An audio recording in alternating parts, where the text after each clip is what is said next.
peserta SKK 2021 di PCPMI Kota Serang.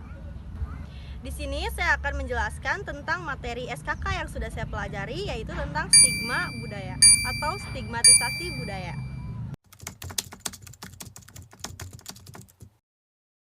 Menurut Kamus Besar Bahasa Indonesia atau KBBI, stigma adalah suatu ciri negatif yang ada dalam diri seseorang karena pengaruh lingkungannya. Sedangkan menurut Kementerian Kesehatan, stigma merupakan suatu tindakan pemberian label sosial yang memiliki tujuan mencemari individu atau suatu kelompok orang dengan cara pandang yang buruk. Contohnya itu, stigma yang berhubungan dengan kecacatan pada tubuh seseorang seperti, kok kamu gendut sih, pasti makannya banyak. Kemudian, stigma yang berhubungan dengan kerusakan karakter individu seperti, kamu bertato ya, pasti kriminal atau penjahat. Kemudian, ada stigma yang berhubungan dengan ras, bangsa, dan agama. Seperti agama Islam itu agama yang sok bener dan lain-lainnya.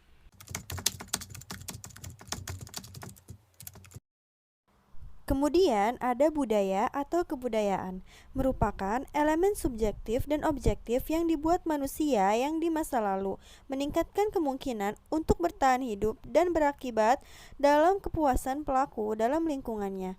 Dan demikian tersebar di antara mereka yang dapat berkomunikasi satu sama lainnya, karena mempunyai kesamaan bahasa dan mereka hidup dalam waktu dan tempat yang sama.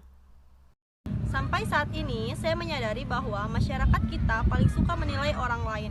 Meski tidak jago, seringkali penilaian tersebut hanya dilakukan dari luar yang membuat kita tidak tahu apa sebenarnya yang terjadi.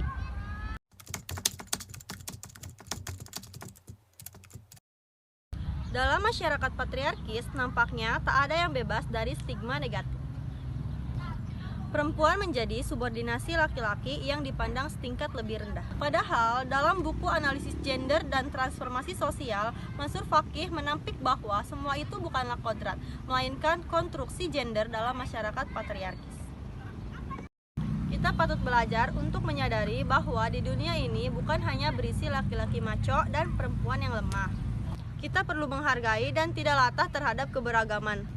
Kita perlu belajar banyak untuk bersikap bodoh amat terhadap ranah privat dan pilihan personal seseorang. Kita perlu belajar untuk menghargai pilihan orang lain yang berbeda.